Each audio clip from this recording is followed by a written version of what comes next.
morning, everyone. Thank you so much for joining us on this beautiful last Sunday of June. Before we get started, we want to welcome any newcomers, which I don't think we have today. We have old comers here.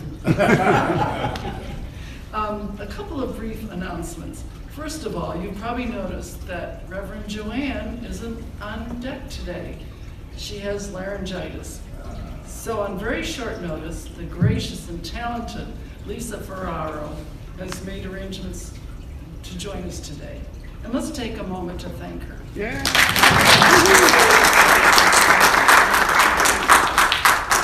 Next Sunday, July 7th, Dr. Michelle Harkey will be visiting us. She is the founder of Lead Your Ship, an organization dedicated to empowering individuals and teams to realize their full potential. The title of her service message is Developing My Spiritual Resilience. And at 11:45, after a break for refreshments, she'll lead a workshop on emotional resilience in challenging times. And it's about building skills to cope with stress, manage emotions, and maintain a positive mindset in the face of adversity. Participants will be equipped with practical techniques to enhance their resilience in the face of life's challenges. Like all of our classes, this is made available on a donation basis. For more information about Dr. Harkey's work, go to leadyourship.com. And I think you all know that Yogi Tamara leads a yoga class here on Thursdays at 1, but since that happens to be July 4th, there will be no yoga this week, but we'll resume the following week. Once again, reminder, now our annual summer concert is kind of approaching a lot faster. It's on Saturday, August 17th at 6 p.m. It's a great concert and great community time, and it's also our only fundraiser of the year. A wonderful lineup of musicians is coming together, and we hope you can join us for that. And it'll be outside on the back lawn if weather permits. But if it's too hot or wet, we'll be inside. Also, I want to mention that this Tuesday is the Women's Luncheon at Scramblers. We always meet on the first Tuesdays of the month at 12:30. So if you haven't joined us but would like to, you can see me or Barbie, just about any female here can tell you about it. Before we begin, I want to tell you a bit more about Lisa Ferraro. She's founder and CEO of Soul Call Global, a non-profit spiritual organization that's all about honoring the soul of each individual. They offer programs and classes, both online and in person, which explore the art and science of integrating spirit, mind, and body.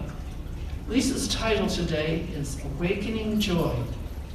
Lisa, thank you so much again for joining us.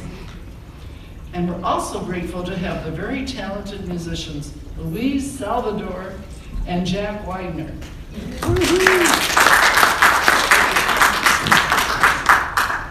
As always, we start with prayer, holding the highest in mind and heart for ourselves, each other, and our communities, and our world.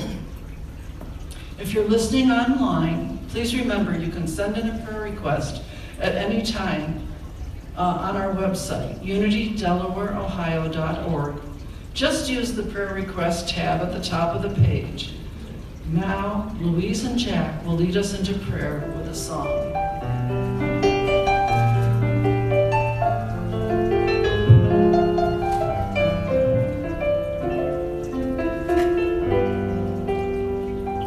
Surely the presence of the Lord is in this place. Feel the mighty power and the grace. There's a holy hush around us. I see glory on each face. Surely the presence of the Lord is in this place. Surely the presence of the Lord is in this place. I can feel the mighty power and the grace. There's a holy hush around us. I see glory on each face.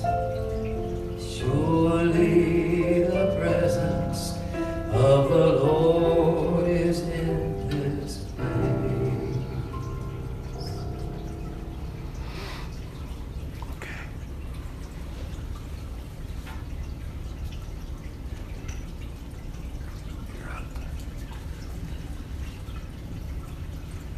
Oh, maybe so.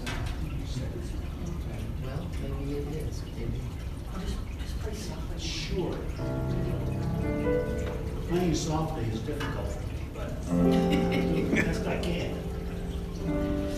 In this moment, this now awakening joy moment, oh beloved infinite presence, open wide the bud of our devotion, which alone leads to thy blessed presence. May we fully realize our connection with the spirit that sings our name, with the song of our soul, our unique expression.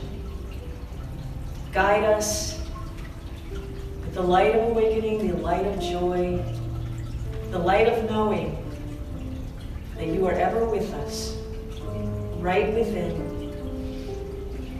or an image holding our hand as we move through a healing journey, as we move through a mental challenge, as we move through a shift that we did not expect.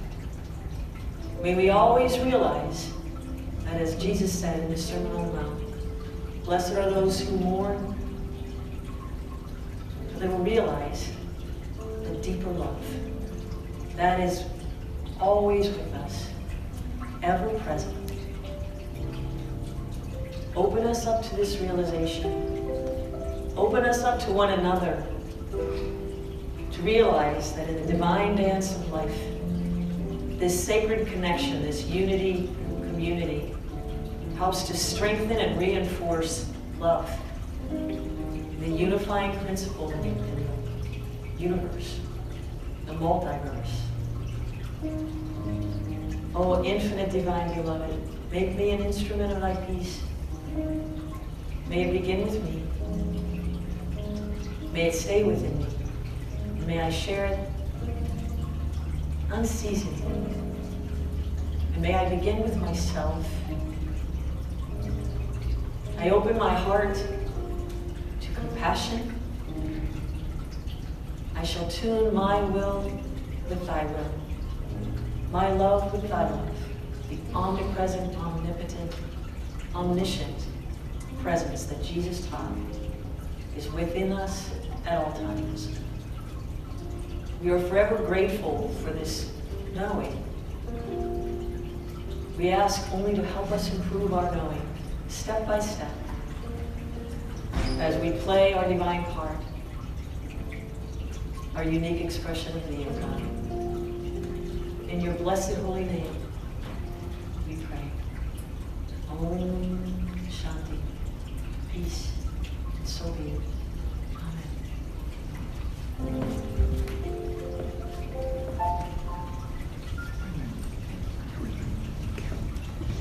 Oh, good morning, everybody.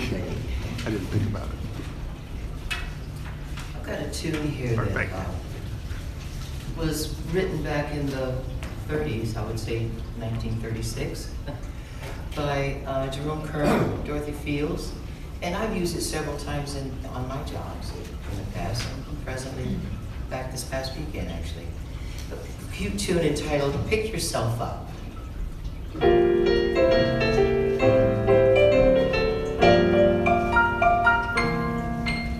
Nothing's impossible, I have found. When my chin is on the ground, I pick myself up, dust myself off, and start all over again. Don't lose your confidence if you slip. Be grateful for that pleasant trip and pick yourself up, dust yourself off, and start all over again. Work like a soul inspired till the battle of the day is won.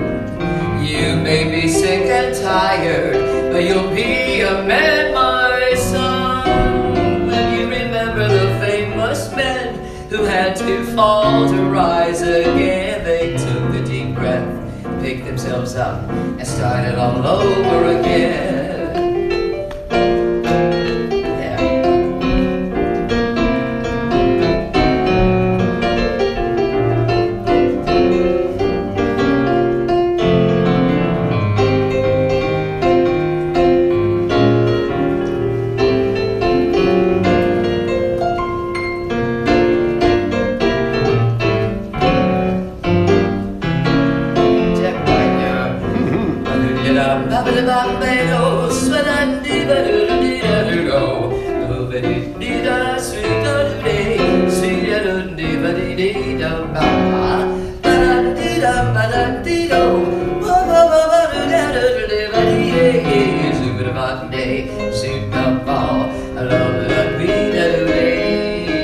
Work like a soul inspired till the battle of the day is won.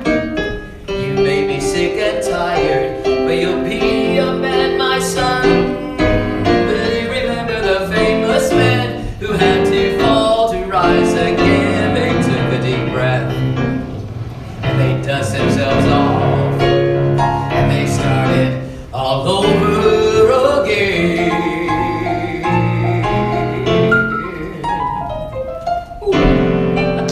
All right.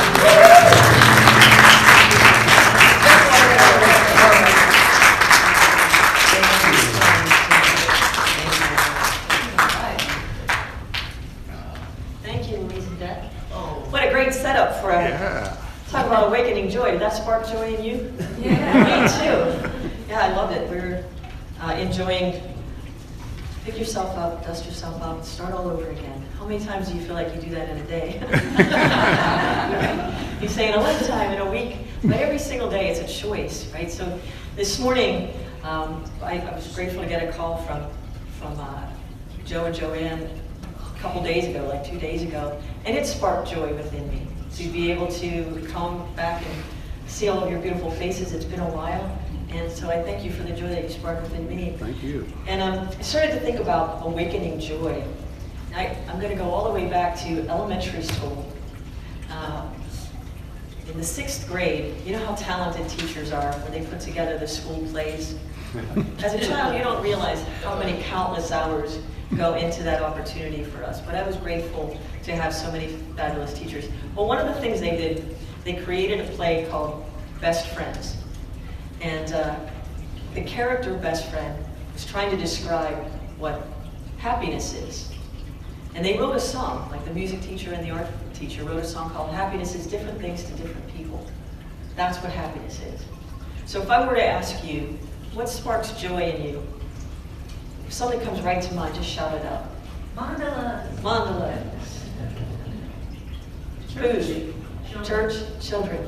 Grandchildren. Animals. Grandchildren. Music. Sunlight on trees. Yes. Sunlight on trees. Dancing. Dancing. Drawing.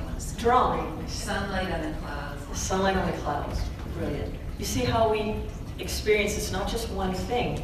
But the question then becomes, if it sparks joy, where is joy? We recognize that it's already inside. And something, fortunately we have senses, sensory perception that can help us to remember that that sacred joy dwells within. Jesus said, behold the temple, the kingdom of God is within. But there's this beauty that was created by the infinite. It permeates every single thing we can see, touch, taste, feel, hear, including ourselves. So we are at one with it at all times. It's just our remembering, our awakening, that sometimes needs to be picked up, dusted off, and we start all over again. Right? So it is kind of like we have reminders of this. We can see the effect of the breeze when it moves through the trees, but we don't see the breeze itself. But it's always there, right? We can see the waves coming in and coming out. This is all these really, I'm speaking in very simple terms because it's truly that simple. We complicate things. the intellect, the ego likes to cogitate on things that are interesting. We like to contemplate the cosmos, but then we want to know what makes it tick. My younger brother would do that. I would want to play with something, and he would mash it with a hammer and see how they do that. Who's right, who's wrong? Nobody. It's just his curiosity was different than mine. My curiosity was, why do I feel so good when I'm playing with this thing? And his was, why do you play with this thing? What is it? And it puts us on different paths to bring forth from the creative vibratory realm that which is our purpose. That which is our purpose. And our purpose is essentially to experience and awaken joy. And to hold on to that feeling as much as we can. Not to say that we're never going to experience. Some people, how many of you had a spiritual notion when you started on the spiritual path that one day you will just hit this plateau where it's just all joy? How many of you started a spiritual journey thinking that's the end? Yeah, so you're still here, so that's good. What we realize, however, is the spiritual journey is to make sure we can remember that the joy is within, even in the midst of change. And again, I turn to nature as it experiences something as simple as seasons. These are very simple reminders. It's not complicated, right? Every year it goes through a cycle. We have cycles of evolution in our own consciousness too, that are here to help us remember always that we are a spark of divine joy. Paramahansa Yogananda, one of the foremost teachers of yoga, came to the United States in the early 20s. He was born in 1893. He was born in the same year that Swami Vivekananda came to the Congress of World Religions in Chicago. Why is that significant? It was the first time they had a Congress of World Religions in 1893. And what these spiritual preceptors found, there's one message that unifies all true religions. It all sparks from awakening joy and awakening and maintaining that connection to Source. Not forgetting when we're in the valley of sorrow, 1,000 days until tomorrow, I wait to see you, just you. That promise is so sacred. It never abandons us. It's a sacred trust we have with the infinite. That joy is with us in the midst of pain, in the midst of suffering.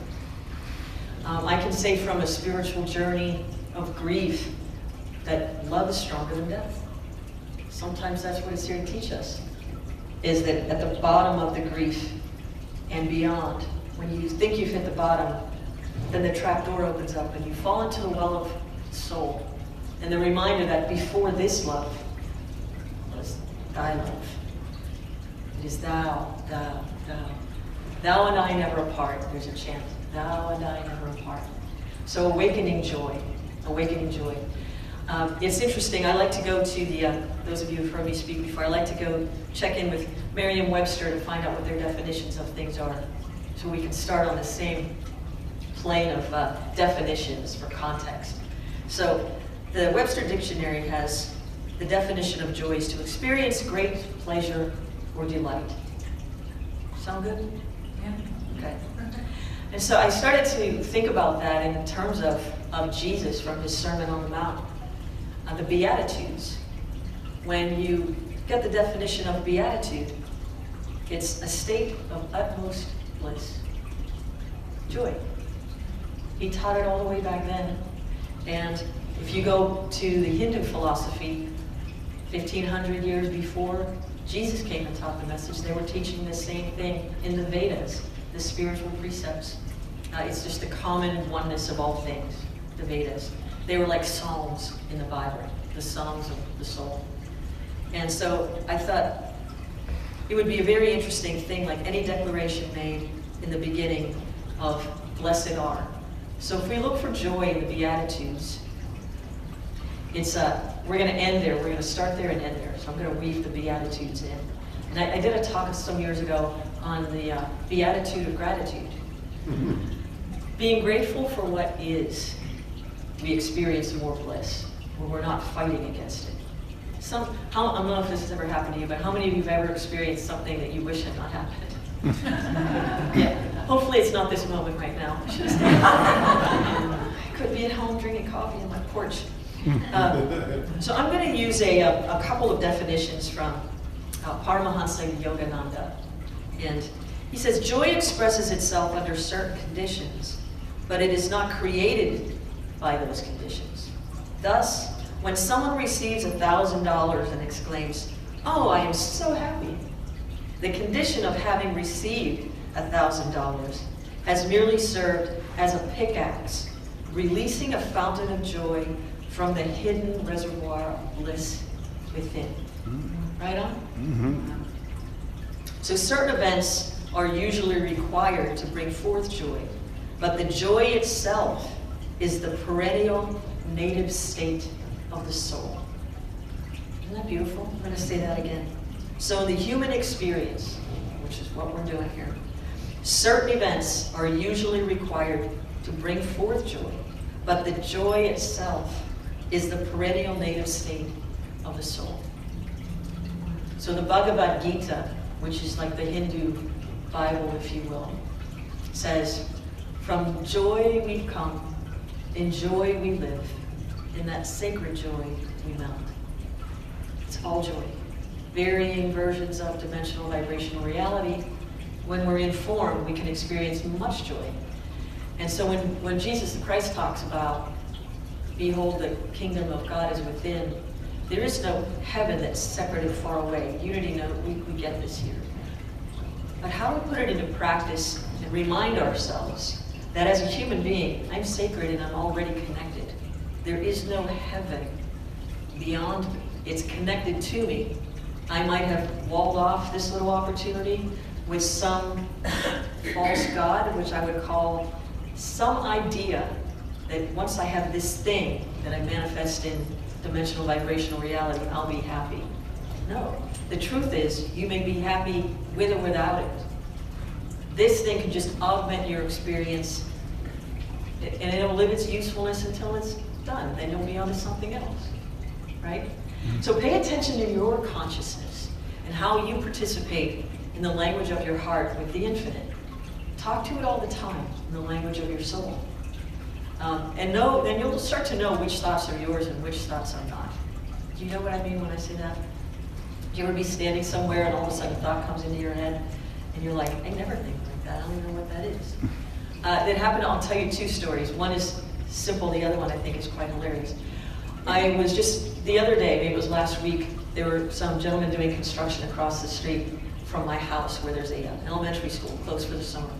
And a shiny, bright pickup truck pulled up, completely clean, like the chrome wheels were sparkling.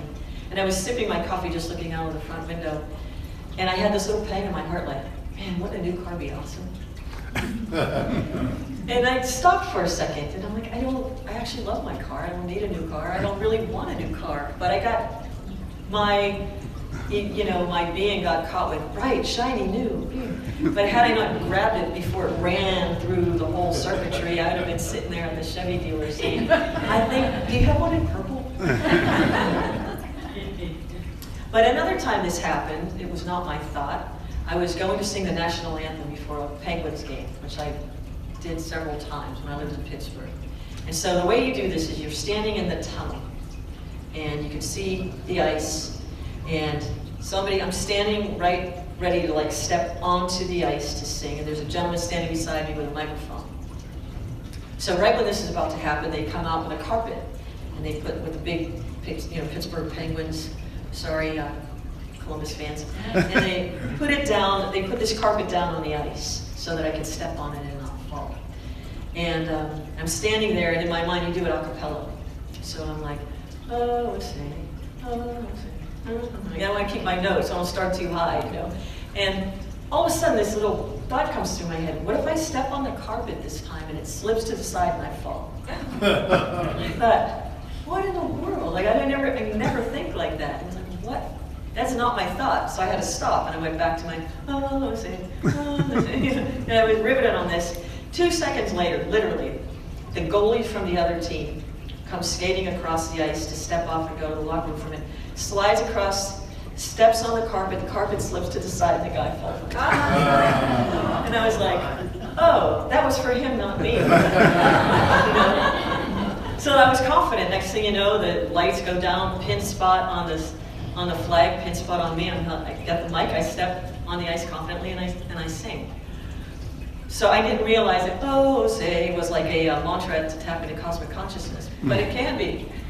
If you're that focused, I tell that story for two reasons.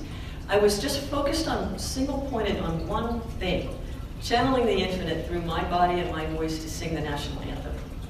I don't do it. I take care of my body and my instrument, right? You just got to take care of the thing, get yourself to the gig on time, make sure you're ready, rested, watered, all that kind of stuff, and then just let it pour through. And it's always a better performance. And I know I'm partially responsible for it, I'm not saying, but the point is, the bigger thing that comes through is always better than the thing that I thought I was going to do. So a mantra for anything, anytime you have single-pointed concentration on one thing, you open up to things that's not even the point. It's a funny story I get to tell now.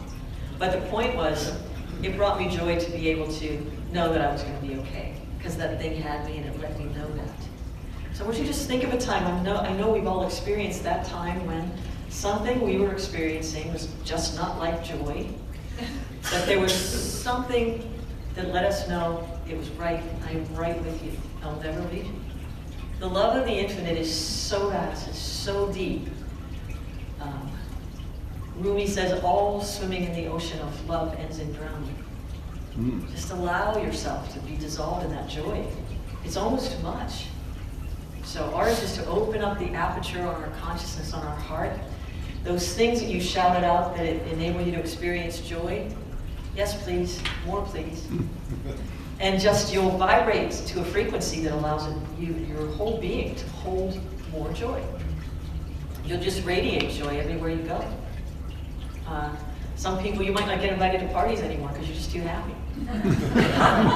It's just like, that one's just always too happy. I can't be around that. So when you sit, Yogananda goes on to say, when you sit in the silence of deep meditation, which could be anything where you have single-pointed focus on one thing, joy bubbles up from within, roused by no outer stimulus. And the joy of meditation is overwhelming. So what he's saying here is the same with what Jesus said. It's like, go within, and you'll find that reservoir that bubbles up. Drink from those waters. The fountain of youth is within, that fountain of joy within you. If it bubbles up, follow it back to where it started, the origin. And see where you are. These sacred springs, these waters of life are flowing through us at every instant. It's impossible that it's not. Streams of divine light bubble up from within us constantly. I, a tiny bubble of laughter, Yogananda says, have become the sea of mirth itself. I, a tiny bubble of laughter. We'll do that in a little closing prayer. We'll say it together. Have become the sea of mirth itself. So let no one tell you that anything else is better than God's joy. All humans seek happiness, but do they find it? Meditation, long and deep, is the way to attain true joy. Nothing else can compare to that meditation. It's when we say, I prefer the giver of all gifts more than the gifts. Today, O Infinite, I thank you for my senses that bring all this loveliness to me, but I'm going to turn all of those sense lights inward, and I'm going to give you all of my attention for as long as I can. 30 seconds, 1 minute, all my might, just for you. I offer this being at thy feet, O Divine Mother. That's it. In that sacred joy we know. And just watch how life changes. Watch how it brings different things for you to experience, different kinds of joy. Something as simple as, there's a restaurant here that I love. And Helen and I wait for this soup to be on the menu. Are you like this with food? I have a food clock and a food map when I travel, saying like I know where I'm going to eat because it's just what I do. But every once in a while, it's this chicken rice soup that tastes like the soup when my mother would make it when I was a little kid. It's the exact same recipe. It tastes just like it.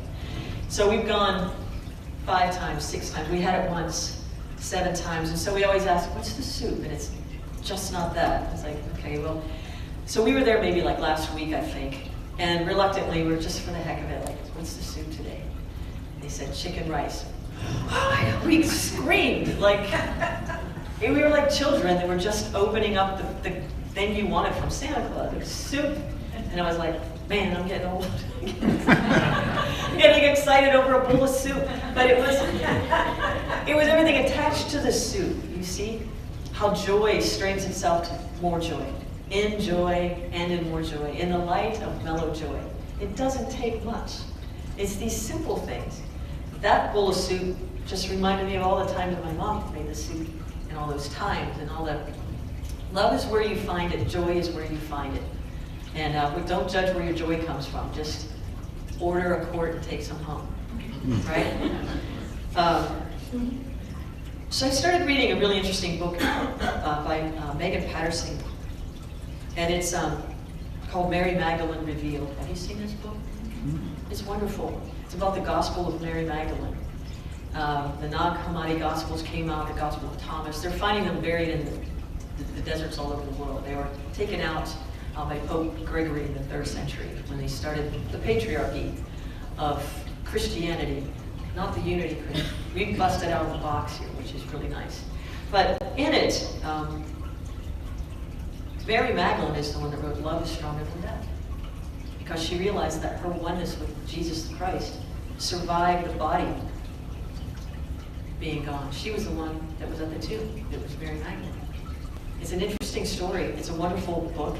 And it opens up the exploration of different variations on the theme of universal love. Love goes on. It's that thing that is everlasting, that joy. How many of you remember Marie Kondo when you were trying to clear out your houses? She was the, does it spark joy? If it didn't spark joy, you were cleaning out a closet or you're cleaning out a drawer, you would hold the object and does it spark joy? If not, no matter how many reasons you might have, it's gone, right? So, out of here. So what a path for making sure you're surrounded by joy all the time.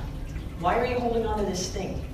Does it spark joy? Does it spark sorrow? Is it something that should be passed on to the family heirloom? You know, we have reasons for it, but clothing was mostly her thing. Does it spark joy? And if not, get rid of it. So you always be surrounded by joy. So Jesus offered a path, and it leads through the center of the heart, where love connects us eternally to the infinite, God, and it connects us through community. It's really essential that we come together in community to remember, help each other remember. Do you ever have a friend who was there just when you needed to hear that thing to help you remember? Gosh, this has been so challenging. So love is it. It connects us all. So the Beatitudes, you'll find them in Matthew and paralleled in Luke in the Bible. So I want to just talk about the Beatitudes, the bliss. So finding the joy, and then just give a little slight commentary on what some of these could mean in a different perception. So the Beatitudes are sayings from Jesus, and they're in particular 8 or 9 of them. They're blessings recounted by Jesus in the Sermon on the Mount. And they're followed by 4 woes, which mirror the blessings. And each is a proverb-like proclamation, right? So, blessed are the poor in spirit, for theirs is the kingdom of God.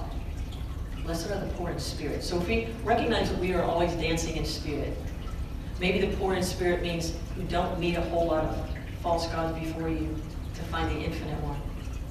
It doesn't mean you should do without the things you need. Nobody's ever going to say that. But it's, don't make our happiness, our joy conditioned on these things. Sleep is all right, no sleep is all right. Dinner is all right, no dinner is all right. Not really. Taking a walk is all right. Like sometimes, we get into these things. I like to do yoga in the morning. I don't miss my meditation practice, but if I have only so much time, I'll skip yoga. I'll do it later. Nothing's more important than connecting myself with Source before I take one step out the door. I feel divinely protected no matter what comes my way. I've got my navigation system intact. Right? Ultimate GPS. Blessed are those who mourn, for they will be comforted. Love is stronger than death. And we get the opportunity to know that. It's not a club you ever want to be in, but then it is all of a sudden. You get the sacred blessing in it. It's like, wow, I have a realization that love survives everything. That's all we are. That's all it is. It doesn't have to have a particular form. Blessed are the meek, for they will inherit the earth. Meaning, if we're not always constantly pushing our vision into something, saying, in this moment I know I'm going to have blah, blah, blah, blah. There's a time for that, to execute your will and to know something. But if we're not busy pushing our vision, we can receive the whole cosmos that belongs to us. And maybe the infinite knows what you need, and you put out a prayer, and then let it happen. Instead of forcing it, it's got to be this way or it's not, right? No. Let it delight you. Let it surprise you. Let it blow your mind. And it will. When it blows your mind, you'll fall into your soul. You'll fall right backwards. Remember the Nestea plunge all those years ago? It'll be like your ego falling backwards into that swimming pool with a glass of Nestea. I'm not endorsed by them, by the way. But they even still make that. They still make it, right? And who knows? Anyway, blessed are those who hunger and thirst for righteousness, for they will be filled. That means your desire is so much to be connected solely with the infinite that nothing else will appease you. It's like a little child who wants that thing. And until it gets that, it's just going to keep crying and screaming. It wants the mother. It doesn't want the rattle. It doesn't want the pacifier.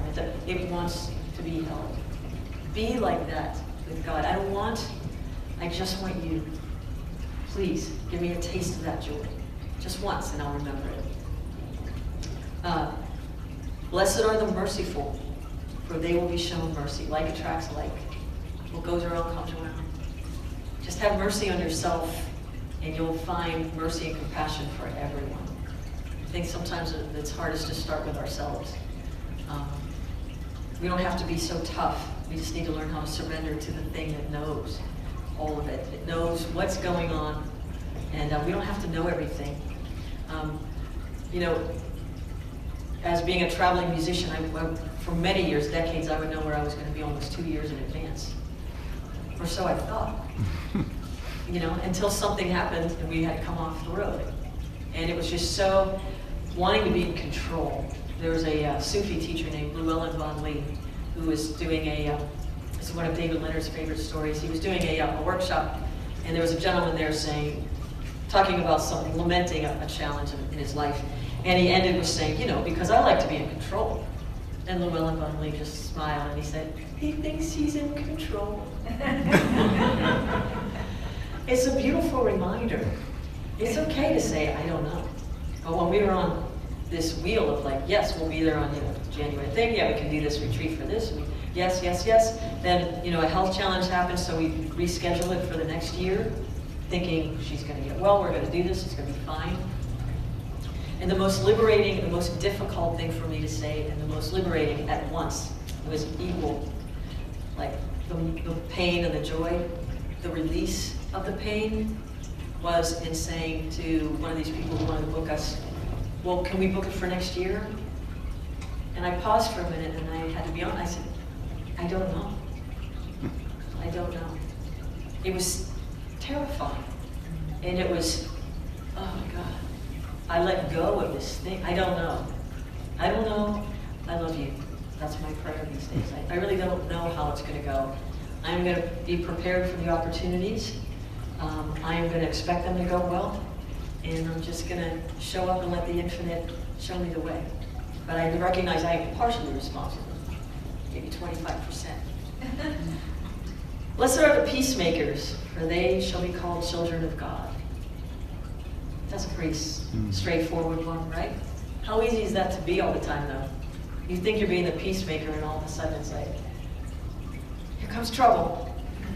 Blessed are those who are persecuted because of righteousness, for theirs is the kingdom of heaven.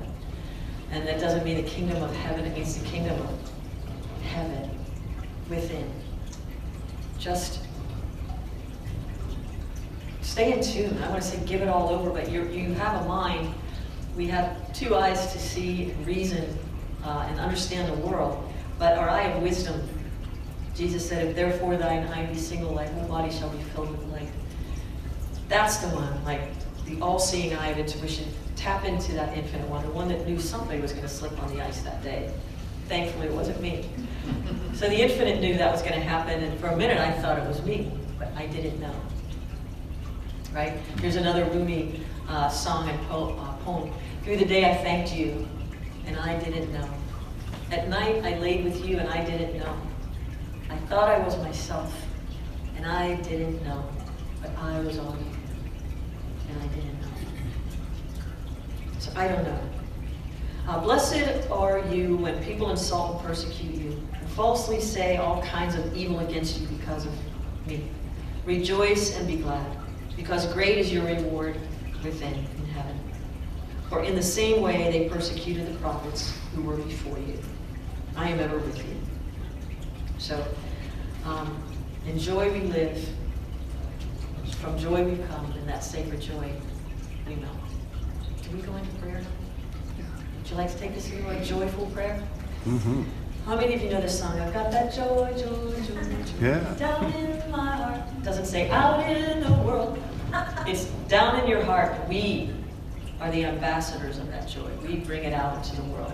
We've got that peace, that passive understanding.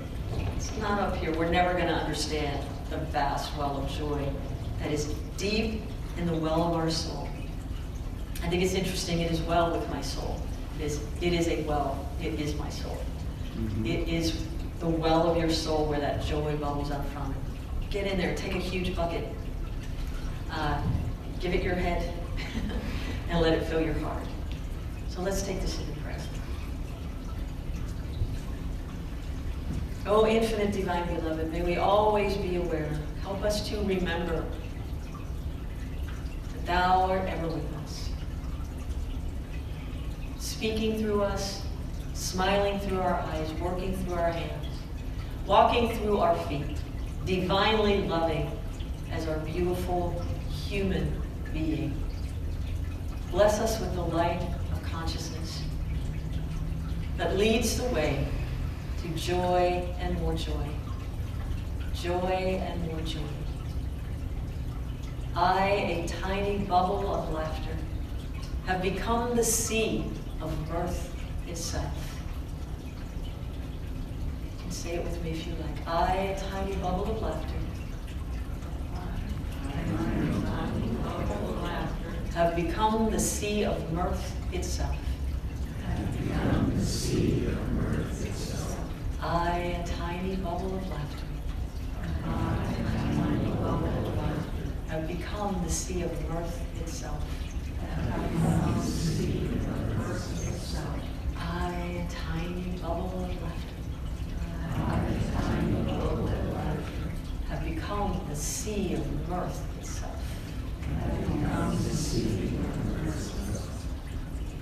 I've got that joy, joy, joy, joy down in my heart.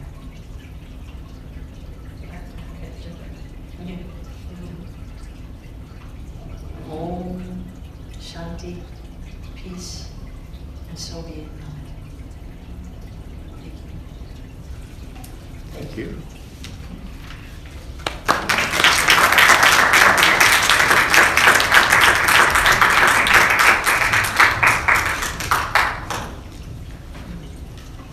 I've enjoyed a complete life of joy, and thanks for reminding me of that. And in 3 months, I will begin the age of all the keys on this piano. All right. All right. And I'm looking forward to it. Yeah. Louise is going to do another Jerome Kern song, and it was written back in the 1930s, and it's a beautiful love song. But I wanted to tell a quick story about why it meant something to me, and that happened in 2002. That's 22 years ago. It was the grand opening of the Jack Nicklaus Museum on Olentangy River Road here in Columbus. And I played the piano for that. And I happened to play the song that Louise is going to give to us. And in walks one of the guests, the governor of the state, George Voinovich, and his wife. And I was just finishing the song when they came in. By the way, I've never believed in coincidences. I think everything that happens has for a reason. Well, I finished the song and I was fine, and I saw their eyes go like this, the governor and his wife. And they came over to me and I thought, oh my God, what have I done? And they said, how did you know that that was our wedding song? And I said, I'm psychic. Anyway, I had fun teasing them and teasing myself. This is all the things you are.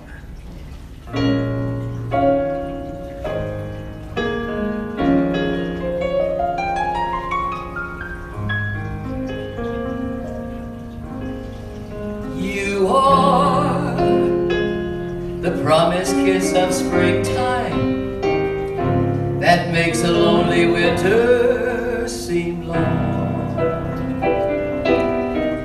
You are the breathless hush of evening that trembles on the brink of a lovely song. You are the angel glow that lights a star, the dearest things I know are what you are. Someday my happy arms will hold you, and someday I'll know that moment divine when all the things you are mine.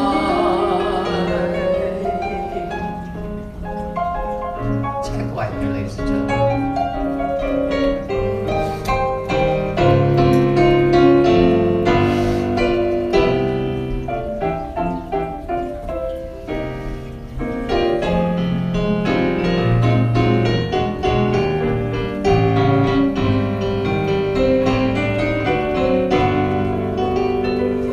You are the angel glow that lights a star, the dearest things I know are what you are.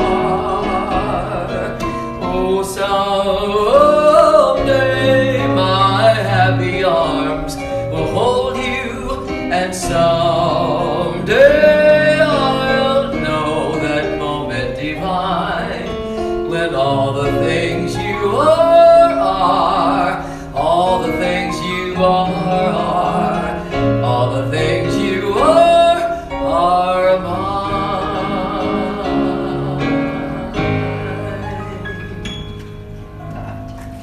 All right.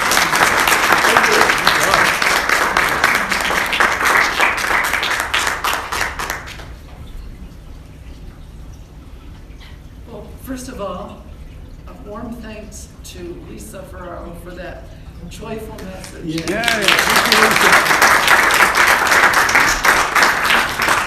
Louise and Jack, we are so grateful for all the things you two are. Thank you. And thanks to our sound tech, Joe Lambert.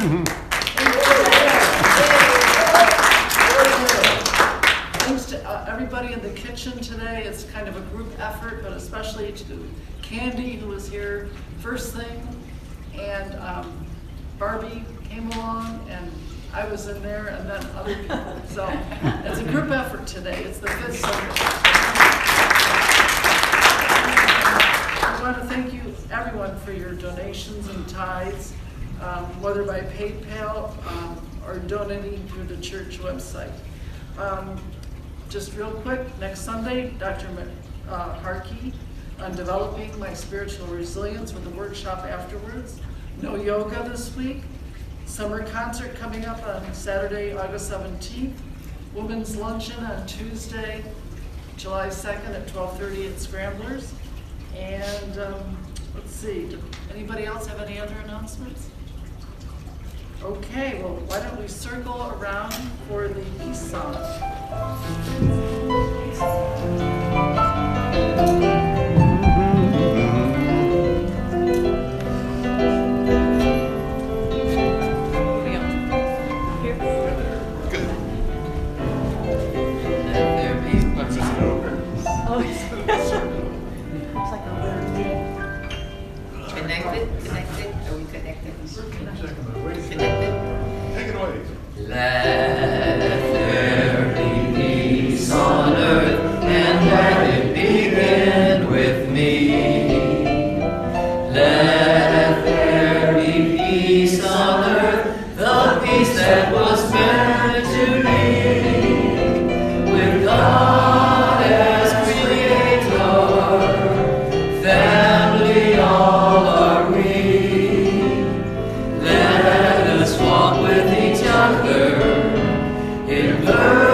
saying the prayer for protection. The light of God surrounds us. The love of God enfolds us. The power of God protects us. And the presence of God watches over us. Wherever we are, God is. And all is well. Yay, good.